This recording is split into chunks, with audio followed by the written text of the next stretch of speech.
já entro no ponto do professor José, mas, em média, é 4 vezes inferior ao salário de um homem branco, tá? Na média das ocupações de quem tem ensino superior.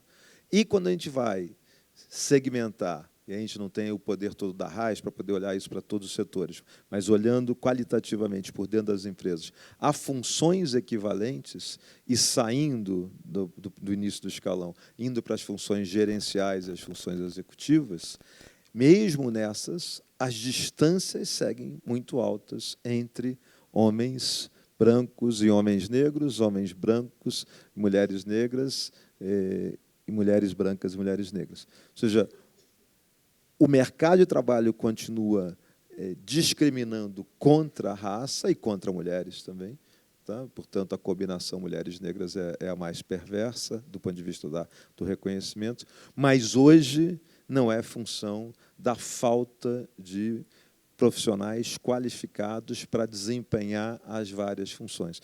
Então, para voltar à tua pergunta, não é mais verdade, tá? Mas o matching, o casamento disso, precisa de estratégias de busca ativa consequentes e consistentes e abrir os postos de trabalho com uma intencionalidade de atrair negras e negros para aquelas posições, tá?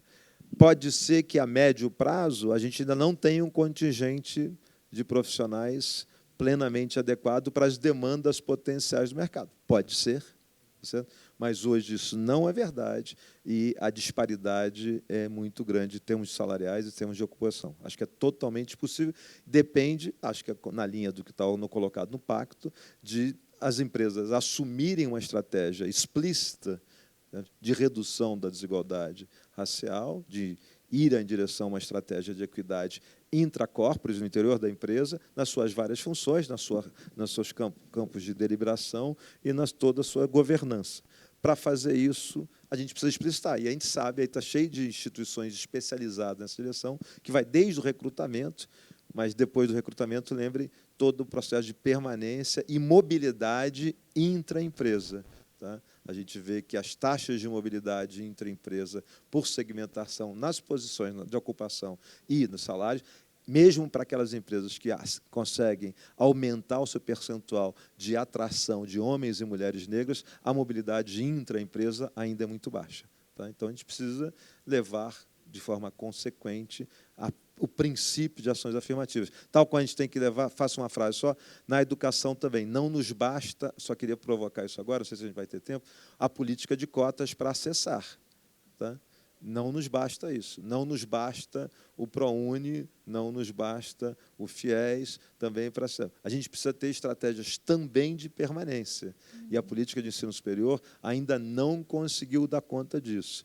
E termino dizendo o seguinte, a gente não tem falado sobre, mas a gente precisa de estratégias de ações afirmativas no ensino fundamental. Não basta meninas e meninos entrarem em condições equivalentes e depois você não ter estratégias afirmativas, porque esse distanciamento em que a escola básica produz um aumento das desigualdades segue intenso na realidade brasileira. Então, a gente precisa de estratégias de ações afirmativas ao longo de todo o ciclo educacional e não só da passagem do médio para o superior. Perfeito, perfeito. Obrigada, obrigada. Frei Davi, olha o tempo, Frei Davi. Muito bom o tempo, né? Está chovendo, Tá chovendo? Né? Então, 3 minutos, Frei Davi. As perguntas são longas e o pessoal quer que a gente incute na resposta, né? A lei das cotas raciais, apesar dos ganhos óbvios para a sociedade brasileira, ainda é muito polêmica. Um dos argumentos é que não se pode diferenciar pessoas brancas e pretas com o mesmo nível de pobreza, dando a umas mais oportunidade que a outras. Como o senhor responde a esse argumento? Olha só, esse argumento é muito usado por pessoas, eu espero que não ofenda ninguém, pessoas que não levavam a sério o estudo da diversidade, somente. Por quê? Porque nós entendemos que branco está fora da universidade por irresponsabilidade dos prefeitos e governadores. Por quê? Porque branco não sofreu a escravidão. E branco está assim porque a prefeitura dá um péssimo ensino fundamental e o Estado dá um péssimo ensino médio. Então, a culpa é deles. E não merecia cota se eles fossem responsáveis. Tem que ser punidos os prefeitos e os governadores. Até a propósito, eu quero dizer... Não, deixa eu ver depois, que vai se alongar demais. Bem, quanto a nós, afro-brasileiros, não tem dúvida, gente, a cota é uma reparação histórica à escravidão. Agora, só que tem outra coisa que, para mim, é um aspecto polêmico. Nós estamos agora em pleno movimento de renovação da lei de cotas. Eu não vou contar a história, senão ela vai ficar nervosa comigo, mas só vou pegar um detalhe. Olha só, levante o braço. Quem de vocês conhece alguma lei que beneficia banqueiro e que fala o seguinte: esta lei vale por 10 anos? Ué, ninguém conhece? Tá bom, vamos mudar então. Levante o braço. Quem conhece uma lei que beneficia ao agronegócio e fala: esta lei vale por 10 anos? Pois é. Então, gente, veja só. Apenas a lei que beneficia nosso povo negro, eles impõem data, impõem prazo. Então, isso aqui é mais um sinal do racismo estrutural. Agora, a pergunta é, o que gera polêmica? Então, é isso aí. A outra polêmica, e que para mim é uma polêmica positiva, é que a lei de cotas, ela traz à tona, como o pacto também, traz à tona um debate sobre meritocracia. O pacto, quando exige das empresas revisão de sua formatação, está questionando a meritocracia que as empresas botam em prática. Quando a universidade adota a cota, está questionando a meritocracia que até então ela adotava. Então, eu entendo que há 3 tipos de meritocracia. A meritocracia justa, a meritocracia semi-justa e a meritocracia justa, a semi-injusta e a injusta, totalmente injusta. Lógico, a USP adotava, durante todas as vezes que nós fizemos protesto para exigir da USP cota, é porque ela adotava só a meritocracia injusta. E até bom, eu peço, por favor, os advogados aqui presentes depois me ajudem, porque a gente está com um processo lá respondendo na USP, que meu pessoal quebrou o vidro da reitoria há uns 15 anos atrás, e o processo até hoje rolando contra nós, do CAFRO. Então, vocês depois me ajudem para poder ser libertados desse processo.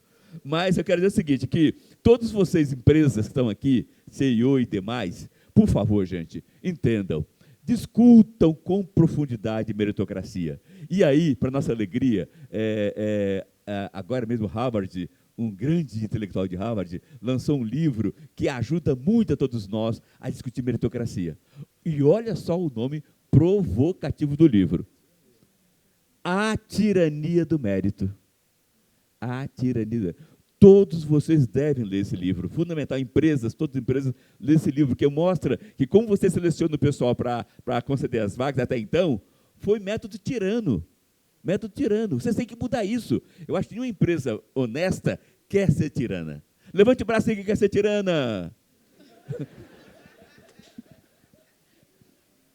Obrigada, gente. Então, finalizando, eu vou pedir para que as considerações finais, professor Henrique, professor Jesus e, por último, do Frei Davi, para a gente encerrar no horário, viu? Cadê o Kipson? No horário, Kipson, tá? A professora Isabel já até chegou. Só considerações finais. Ela já veio aqui só para... Eu ouvi a palavra mágica, considerações finais. Então, você viu? Foi. Pode, professor Jesus. Eu só diria que eu me vi na descrição do Ricardo, quando eu fazia o mestrado aqui um dia, a professora Marizilda me disse o seguinte: você não quer dar aula na FECAP? Então eu me perguntei, mas eu posso? Porque eu cresci numa sociedade que as empresas faziam um anúncio e colocavam na última linha: exige boa aparência, que era um subterfúgio para discriminar negros. Então eu jamais mandaria um currículo para a FECAP, porque eu introjetei essa limitação de que a FECAP não era para mim. Então, se vocês não fizerem a busca ativa, só estabelecer que vocês contratam negros, a água continuará fluindo numa direção em que os negros não serão percebidos por vocês. Façam a busca ativa. Eu terminaria dizendo que, quando o ponto de partida não é o mesmo, não pode haver meritocracia. A cota é uma tentativa de igualar o ponto de partida. os negros não querem cota para sempre. Haverá um momento em que nós esperamos que não haja mais a necessidade de cotas. E aí vamos falar de meritocracia. Mas meritocracia numa sociedade desigual como a nossa é reforço a hierarquia e a desigualdade, a injustiça. Muito obrigado a vocês. Estou muito feliz por ter participado, orgulhoso por ter conhecido uma das pessoas que mais me inspiram, Frei Davi. E muito obrigado. Professor Ricardo Henriques, por favor.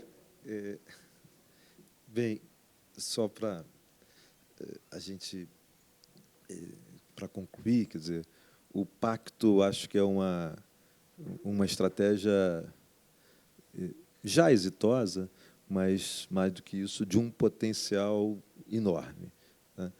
Só para fazer a ponte com a fala do professor Jesus, a gente não esquecer que talvez a principal modificação que uma política de cotas, né, de cotas para a escola pública e com subcota racial, gerou foi imediatamente a mudança de expectativas das jovens e dos jovens negros que estavam na escola pública. Ao existir a política de cotas, não teve nenhuma mudança na política educacional. Nenhuma mudança na política educacional. Só que as meninas e os meninos já eram bons, só que sabiam que não iam entrar na universidade. Não acreditavam. Olhavam para os seus pares e viam, por isso que eu estou usando, Jesus, parecido com o que você falou para a FECAP, meninas e meninos adolescentes, 16, 17, 18, 19 anos, sabiam que não valia a pena. Assim que você muda e tem uma política de cotas, você vê uma coisa única e simples. Os estudantes ralaram, agora sim, pode? Então, vou participar do jogo.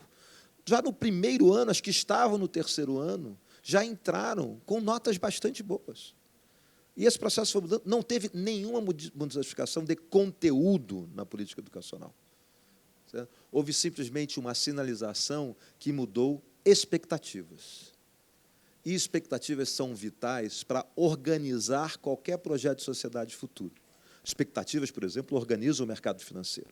Expectativas organizam os modos de investimento futuro. O que eu estou só querendo sublinhar por essa analogia é que estratégias como o pacto, se adensadas e enraizadas nas empresas, são capazes de mudar expectativas, só que com um potencial ainda maior. Mudar as expectativas dos negros e mudar as expectativas dos brancos. Certo? Expectativas em direção ao acolhimento da diversidade racial como um valor e não uma concessão, como um valor positivo para aumentar a potência de transformação da sociedade como um todo e das empresas em particular. Então, acho que a gente conseguir caminhar nessa direção incide, para além de vários outros sistemas operacionais, o indicador é genial para a gente poder fazer a metrificação e acompanhar, mas a questão-chave quando eu estou falando de mudança de expectativas, é a mudança do mindset dos decisores e dos pares que estão nas empresas, para poder ter políticas não só de acesso, de entrada, como de acolhimento, de mudança da ambiência e de transformação do processo ao longo do cotidiano das empresas, qualquer que seja os setores dela, que reconheçam o valor da diversidade, mas, mais do que isso, entendam a potência e a capacidade de transformação que a diversidade gera para cada negócio em particular e, sobretudo, para a sociedade. Então, só quero parabenizar o Pacto novamente e ver que quanto mais a gente conseguir dar volume para uma estratégia como a do Pacto, maior a possibilidade da gente, por dentro do setor privado, fazer mudanças que sejam efetivamente estruturais em direção a uma sociedade não racista. Muito obrigado. Frei, 30 segundos, Frei Davi, sua despedida aí. Bem, olha, foi bom dizer, 30 segundos eu vou só para fazer uma despedida como uma notícia negativa e outra positiva. Não. Depende da cabeça de vocês, a negativa pode ser também positiva.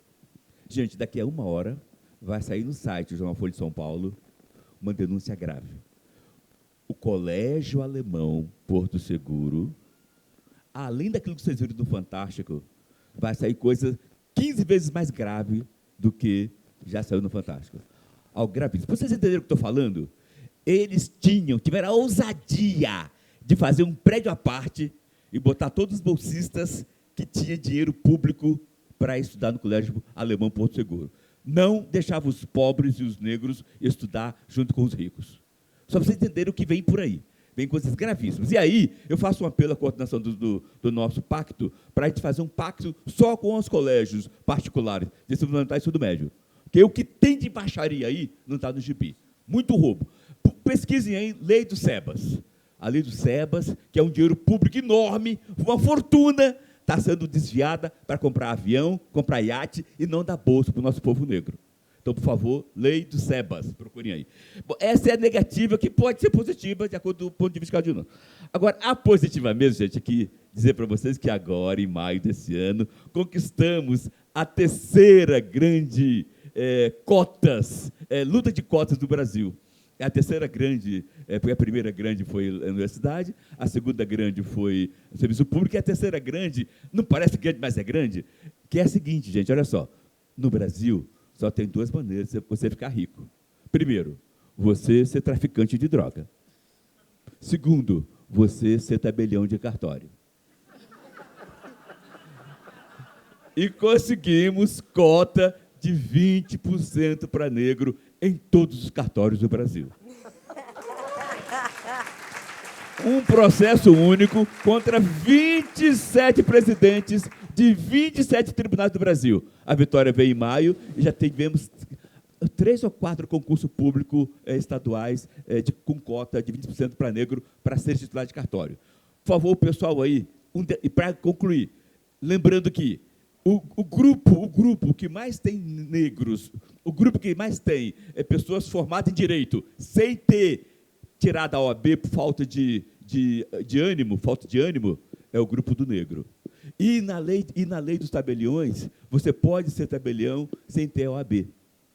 Então, você que conhece aí um negro, uma negra, que concluiu a faculdade de Direito, mas não teve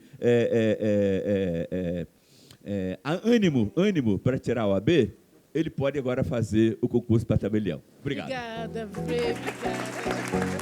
Obrigada.